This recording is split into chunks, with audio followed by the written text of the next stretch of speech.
गौतम बुद्ध अक्सर अपने शिष्यों को कहा करते थे कि दुनिया की सबसे तेज छुरी हम सबकी जबान है और दुनिया की सबसे खतरनाक हथियार हमारे शब्द हैं, जो बिना किसी खून खराबे के लोगों को अंदर ही अंदर मार सकते हैं। हमारे शब्द ही हमारी ताकत है, लेकिन ये हमारी सबसे बड़ी कमजोरी भी हो सकती है अगर हमें नहीं पता कि कब, कहाँ और कैसे कितना बोलना है। यदि हम सही समय पर सही इरादे के साथ सही शब्दों का प्रयोग करते हैं तो ये हमें एक सफल व्यक्ति बनाता है, लेकिन अगर हम सही समय पर सही इरादे से सही शब्दों का इस्तेमाल नहीं करते हैं तब यह हमारे जीवन को नर्क से भी बदतर बना सकता है। तो आज मैं आपको मौन के ऊपर एक मूल्यवान कहानी सुनाऊंगा और ये कहानी आपके जीवन को बदलने वाली है, आपको मौन की शक्ति का एहसास करवाने वाली है। जापान में एक बहुत ही प्रसिद्ध बौद्ध भिक्षु हुए, उनका नाम था रिझाई। रिझाई अकेले रहते थे जंगल के पास, दुनिया के हर शोर शराबे से दूर। रिझाई एक बहुत ही बड़े ध्यानी और प्रबुद्ध व्यक्ति थे और इसीलिए वो पूरे जापान में बहुत ही प्रसिद्ध थे। एक दिन एक राजकुमार रिझाई के पास आया और बोला, प्रिय भिक्षु, मैं हमेशा थका हुआ, निराश और चिंताग्रस्त रहता हूँ। मुझे हमेशा कोई ना कोई चिंता खाई जाती है। मेरा मन हमेशा अशांत रहता है, हालांकि मेरे पास सब कुछ है, दौलत, शोहरत, हर सुख सुविधाएं जो हर व्यक्ति चाहता है या पाने की इच्छा करता है, लेकिन फिर भी मेरे अंदर इतनी अशांति और चिंता क्यों है? रिझाई ने कहा, इस प्रश्न का उत्तर तुम जानते हो, बस तुमने इस पे कभी गौर नहीं किया।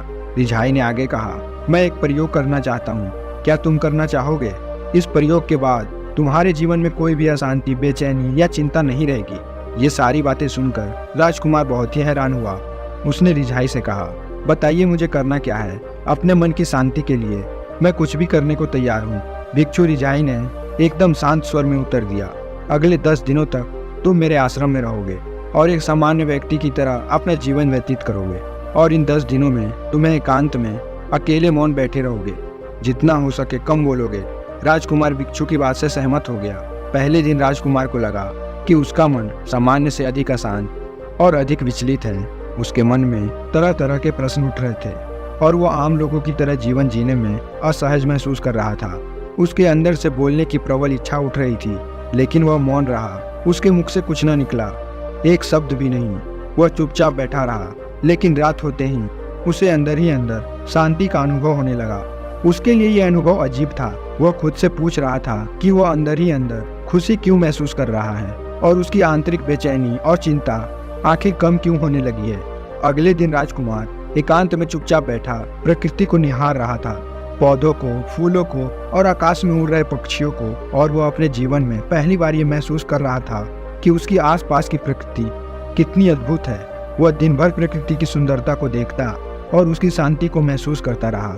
इस तरह से एक हफ्ता बीत गया और अब तक उसके मन की सारी बेचैनी, सारी हलचल, सारी उथल पुथल और सारा तनाव एकदम गायब हो गया था।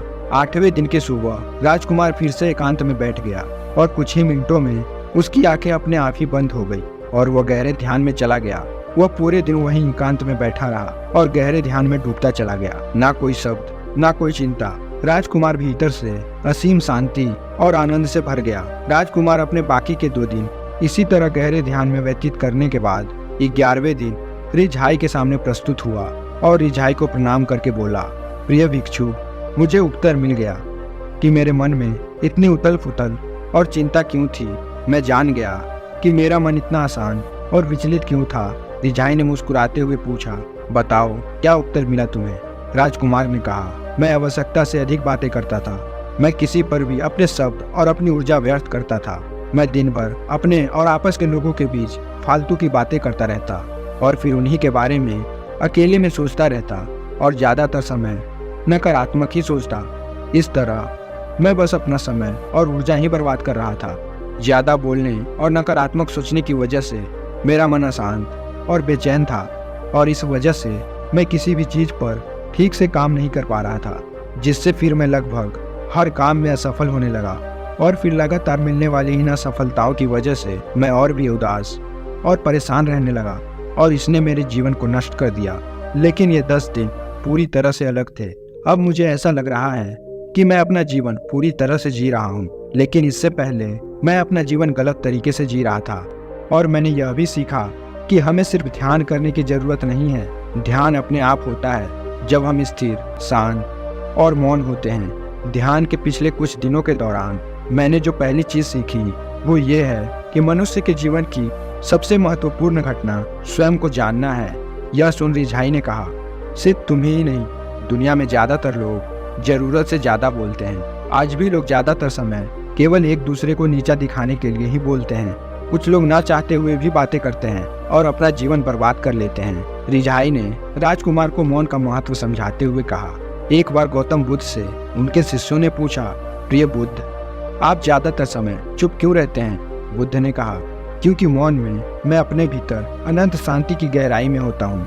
मौन अपने भीतर उतरने की सबसे पहली सीढ़ी है। मौन के बिना स्वयं को जानना लगभग असंभव सा है। स्वयं को जानने और समझने का पहला नियम है कि मौन हो जाओ। उतना ही बोलो जितना कि अत्यंत आवश्यक हो। जिसके बिना चल जाता हो उसे छोड़ दो, उसे मत बोलो। और तुम अचानक पाओगे कि 90% से ज्यादा बातें तो व्यर्थ का ही है। ना बोलते तो कोई नुकसान न था, बोलकर ही गलती कर दी। दुनिया की 90% मुसीबतें ऐसे ही कम हो जाएं अगर लोग थोड़ा चुप रहें। झगड़े फसाद कम हो जाएं, उपद्रव कम हो जाएं अगर लोग थोड़ा चुप रहना सीख जाएं। संसार की बहुत सारी समस्याएं, बहुत सारा उपद्रव सिर्फ और सिर्फ बोलने से पैदा होते हैं। सारी बात मौन सीखने की है। जब तुम नहीं बोलते तब तुम एकांत में अकेले हो गए, भरे बाजार में भीड़ में खड़े हो, नहीं बोलते हो, हिमालय के शिखर में पहुंच गए। जिसने मौन की कला जान ली वो भीड़ में भी अकेले होने की कला जान लेता है। वो अपने भीतर ही डुबकी लगाने लगता है। एकांत में तो आदमी स्वर्ग में है। दूसरी की उपस्थिति ही बेचैनी पैदा करती है। पहले तो मौन को साधो, पहले तो अपनी ऊर्जा को मौन में उतरने दो, कहराने दो मौन को, और उस स्थिति में पहुंचो कि बोलते ही लगे बेईमानी हो गई। जब दूसरों की मौजूदगी से तुम उब जाओ, परेशान हो जाओ, तो उचित है कि आंख बंद कर लो और अपने में खो जाओ। वहां से पाओगे ताजगी, क्योंकि तुम्हारे जीवन का स्रोत वहीं छिपा है। वो किसी दूसरे में नहीं, तुम्हारे भीतर है। तुम्हारी जड़ें तुम्हारे भीतर हैं। आखिर कौन तुम्हें तुम्हारे भीतर ले जाएगा? कोई नहीं। तुम्हें स्वयं ही स्वयं के भीतर उतरना पड़ेगा। इसीलिए अपने भीतर जाओ।